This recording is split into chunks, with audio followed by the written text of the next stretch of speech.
Asimoshela bese izola ibe ibamba inkunzi ibamba yabo ngcothola ama-security axoshwayo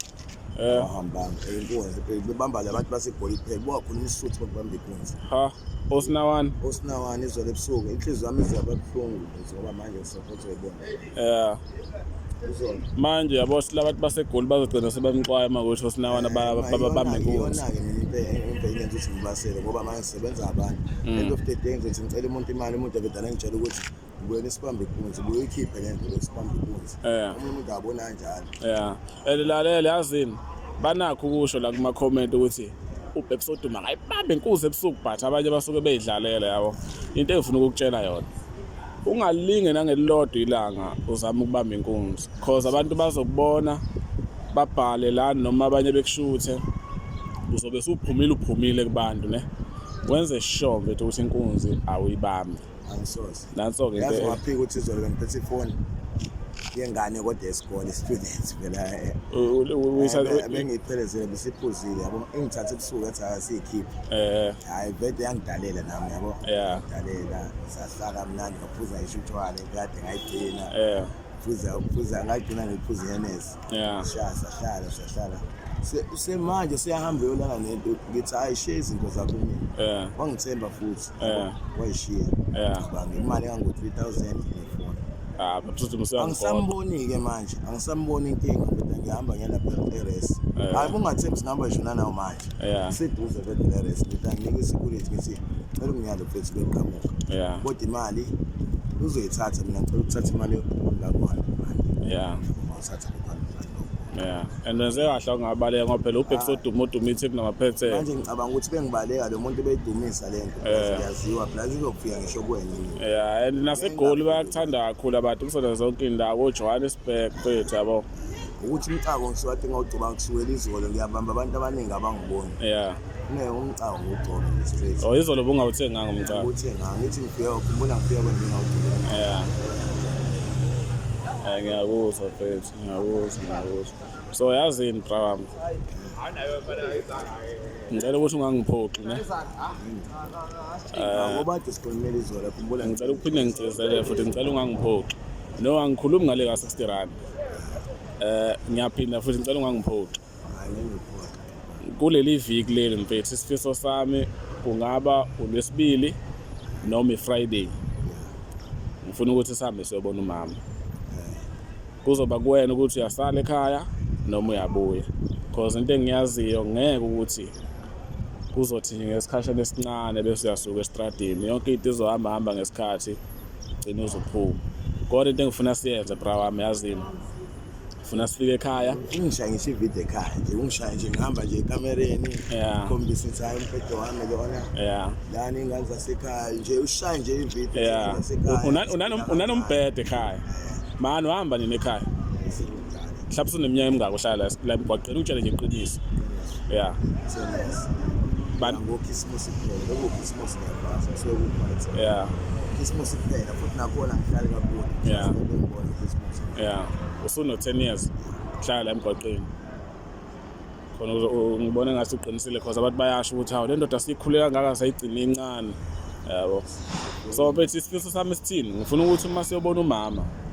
uzovuka la ekuseni ugeze sigibele i-taxi ikuphi irank la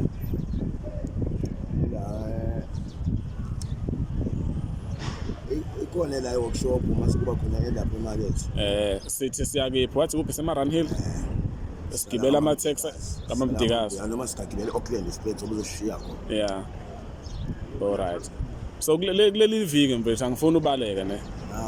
ngizobatshela nasekhaya ukuthi kuzoba kuwena ukuthi uyasala yabo ukubaleka kwami ngabe ngixabanisa nawe ngoba manje ngikhuluma into ngiphinde ngiyishintshe lapho kushuthi wena usilive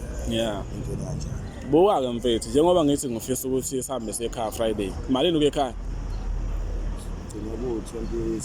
26 okay buka-ke uma ku-26 mfethu iqiniso lihle imali yokuthi sihambe sekhaya sihlangene manje because phela angisilona iqola ngifuna ukuthi ngithi abantu abafake imali yokugibela igcinize sibe over kube ngathi ngiyiqola yabo uma usho njalo imali yokugibela sihlangene because khona imali engena izolo kodwa imali engenile ufika ngena 100 no-100 umunye mfethu angena u-50 rand abawu-2 shuthi ingene 300 but isinqumo esengisithathile angisezukuposta ku-Facebook umuntu ofaka imali because abanye bafaka u-10 rand 20 rand uma ngiyiphosta leyo nto leyo mhlawumbe onothando lokufaka u-10 noma u-20 uzogcina ngabe sawufaka ebona ukuthi uZwide uzongiphosta ukuthi ngifaka u-20 rand mhlawumbe abone sengathi kuyihlazo kanti u-10 rand uyawenza umehluko omkhulu kabi. So sengizosho nje ukuthi hayi cha ikhona imali engenile siyabonga kakhulu abafakile okusho ukuthi-ke njengamanje imali ukuthi sigibele siye ekhaya isihlangene into ebengiyifisa ongaba nothando lokulula isandla namhlanje isabathu sayesontweni umuntu nje asayesontweni akanikele ngendlela ehlukile 20 rand 10 rand 50 rand 100 rand lokho kusuka enhlizweni yakhe uphoselani-ke namhlanje ngifisa ukuthi ngolwesibili noma ngolwesihlanu sihambe sekhaya uqhamuka uphethe oplastic abawu-2 noma uwodwa ufike unikeze umama sixoxe naye nami ngithola ukuthi ngamukelekile yini ukuthi ngibe umngani wakho yabo lento leyo kungalokhu ngikushutha kanti mhlambe umzali wakhe akekho happy yabo lento leyo bakwethu yabo lento eshiwa uZwide iqiniso bakwethu yabo mina ngithi lento eshiyoyo ngivumelana nayo futhi ngizoyenza nibone nje isituation impilo esiphilayo ekhaya ngikhulume nje nabazali bami sengakwenza kubazali bami ngikwazi ngisho ukuxolisa kubona nibuka nani imphakathi wonke imphakathi engisupporta ngifuna nibuke iqiniso ngoba uZwide uyangisiza akayidli futhi imali yami akayenzi into ebhedayo usiza impilo yami mina ngizokwenza sure ukuthi kufanele ngenze ngeqiniso because ngiyangithanda ukuthi ningibone ngishintshile ngoba vele njalo ungibone emgaqweni nithi angixhumane naye ngimhloniphe khona le video le yayizona leya adungikuza kuyona khona omunye usisi oveda noqhamuka watsanele indaba ekhuluma nje uZwide lapho ukuthi ngitsheleke iqiniso indlela akhuluma ngayo ngoba usisi uthi naye wawafaka imali angazi 50 rand kanjani lapho ukuthi ngitshela iqiniso wathi ungaphindi wenze lo muntu ufuna ukusiza ungabi isibini ngoba le ngisho kuthiwa izophela le mali manje kuthiwa uyanginika le mali yonke izophela manje kusazoba nenkinga la lo muntu ongifayele ma uyazi uyangitshela ukuthi yabo ungabi isibini ngiyangitshelelwa wasisi yabo nje lento leyayikhulumeki njengoba ade ngikutshela mfethu ebekuthiwa akunandaba nawe ngaba ngikutshela ngeqiniso so ngoba ade ngikutshela izolo ukuthi musa ukufuna ukungitshela ukuthi ngenzeni ingoba nami ngilandela into eshiwa abantu ngala ngizobayeka laba abangithukayo mhlawumbe abanye babone sengathi ngiyiqola ngithi yabo manje ngiyasho ukuthi imali ukuthi sigibele siye ekhaya isihlangene isifiso sami ukuthi ngithole omunye abafowethu mhlawumbe ozobe ngishutha masikhuluma nawe ekhaya nomama mawuthi angimtholi ngizozama ukucela noma usisi uSlindo yabo mhlawumbe oyedwa usisi wami mhlawumbe so into kanjalo so namanje ngiyasho imali ukuthi ugibele sihlangene imali abantu abangalula ngayo isandla because mina nginalutho ngifuna ukufisha nawe uyabona ngiyiphanda mina ngiyiphanda mfethu umuntu ongalula isandla othanda ukubona uBabes odume efika ekhaya aphethe something ozofika uyibeke phambi kamama ne andibawethi ngicela untshela iqiniso namhlanje ngoba khona into ethi angikhiphe nje iqiniso ngegama likaJesu ebakwethu mina ekhaya likhona mhlawumbe ngingendize ngithi hayi anginamuntu yabo kusuke kubheda ngempela kuyindlela yokuthi abantu bengisize ngibone ukuthi angisizwa umuntu kodwa ngiyabona umphakathi uyangifisela ukuthi khona ekhaya ukuthi inkinga engibhekene nayo inkulu kakhulu into engenza ukuthi ngisuke ekhaya ngoba bangifuna ukuya kababa ubaba wami angabigcina ngemincane efuna ukungenzela isiko wangithatha ngemincane isibongo engisisebenzisayo angisazi ukuthi ngisebenzisa siphi isibongo izinto zami zadidana lapho ngagcina umqondo wami nje uhamba agcina ngisuka ngisho ekhaya ngendlela ebheda agcina ngitshontsha into yade engayenzi imincane kodwa end of the day ngiyabona ukuthi ngingaziye noma khona umuntu ozama ukuthakatha angasazi kodwa mina ngithi ngoba ngiyahlezi ngimemeza igama laJesu lokhu ngiyakholelwa kuyena ingane zasekhaya zonke ayiphumelele uyedwa waphumelela umbali lo wade ukhuluma naye so ingane zasekhaya zonke ayiphumelele omunye uboshuthi ugwaza umuntu intombazane encane na-14 ugwaza umuntu washona amambhekazi angazi kwenzakalani empilo yami. Yeah. Ingakho ngisifuna ukuthi uPhuthuzito bengitshela ngenze same thing lento angitshela yona sihambise ekhaya ibone yonke into impilo iqhubeka. Yeah. Ubaba wathi wakamabaso uthi leso sibonga usazi ukuthi mina isibongo esisemesayo sikamani uMesabane. yeah Mhlawumbe uma akafuni ungitshela iqiniso kanti ngiyafuna ungitshela iqiniso ngoba mhlawumbe wangisababa mhlawumbe kukhona la ngashintsha khona amadlozi ngeke cabani ngoba ngiyabona mina ngibona kwami sengikhulile ngomqondo. yeah Ngithandazo wami futhi lesikhathi ngithandaza le mo uNkulunkulu uyakwazi ukutshela uNkulunkulu akutsheli kanje uze umuze kulo kodwa uyakutshela uyabona simo ukhuluma ngoba ngikhuluma manje uNkulunkulu longishaya ukuthi ngisho iqiniso. yeah uNkulunkulu usuke kutshela kanjalo. Ngimncane kodwa ngazi okuningi ngeBhayibheli angifundanga kodwa ngazi okuningi. yeah Ngiyayicelela abantu bawethu onalo support noma ngayimali noma ngayini esupport uNkulunkulu uzoba nayo. yeah Usanele kwamabasi sibongo elokuthatha kuBhebs Dumo Bebs waseThekwini. yeah mfowethu ngiyakuzwa yazi okuningi sikukhuluma ekhaya ngiyakuzwa ngifuna ukuqamba amanga ngiyakuzwa and okunye cause ngoba ngikuvisualize nje ngikuvisualize ngefoni sesazokuhlalela phansi kahle ngikhipha ikamera nama mic sikhuluma and isikhathi ke manje bakwethu ukuthi into yami nibone ithalente lami ngoba kuningi ngisazokwenza manje isikhathi sokuthi ngiveze nje amathalente ami sewonke ngiveze ukuthi ithalente lami likanjani yeah ngoba ngikwazi ukwenza ipondo ngikwazi ngisho ukucula ngikwazi ngisho ukudada kuningi engikwazi ukwenza in life. Mfowethu namhlanje kuyisabatha wonke umuntu osayesontweni bengathanda ukuthi anikele nganakho inamba yami kuyibhayo asinikelele ukuthi ke namhlanje udle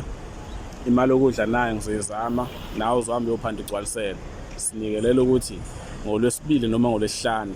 sithi uma ngabe siye ekhaya kube ukuthi siphethe something ozofika ibe ekhaya kumama uma bengafakanga next futhi imali okugibela ikhona so hamba ngisho bengafakanga lutho ne into engifuna ukuyisho mfowethu ngiphanta akuna next empilweni but ngiyakufisela inhlanhla ngiyakufisela ukuthi ngelinye ilanga uphume kule mpilo oyiphilayo kancane kancane izinto ayijaha kuthiwa izinto ezinhle ziyalindwa kancane kancane uzogcina uphumile la phela ngiyacela ukuthi ngizokutshela nje part nensuku noma ngimandingi ngizokutshela sihamba nini safuna ukuthi ngesonto sihambe sothola la maphinifa lawa ngizobe sengikutshela ukuthi uqhamuka sugezile sohamba siyogibela sihambe siyekhaya kumama mfowethu ngikufisela inhlanhla ne ngicela nani bangani bami eMaresi ningizamele impahla zogqoka ngiyayicelela njengasekuqaleni nje bengiba muhle bangani bami ngani ngiyayicelela impahla izicathulo endala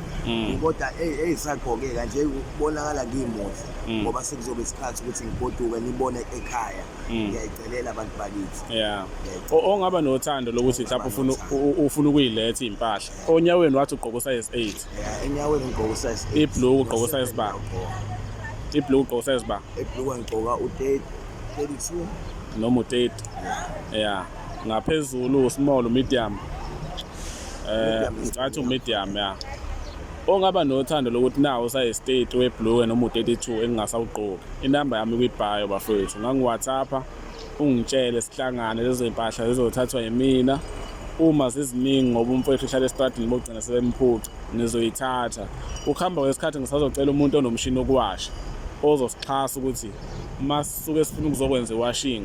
singeza kuyena ayikho inkinga me around nje la eThekwini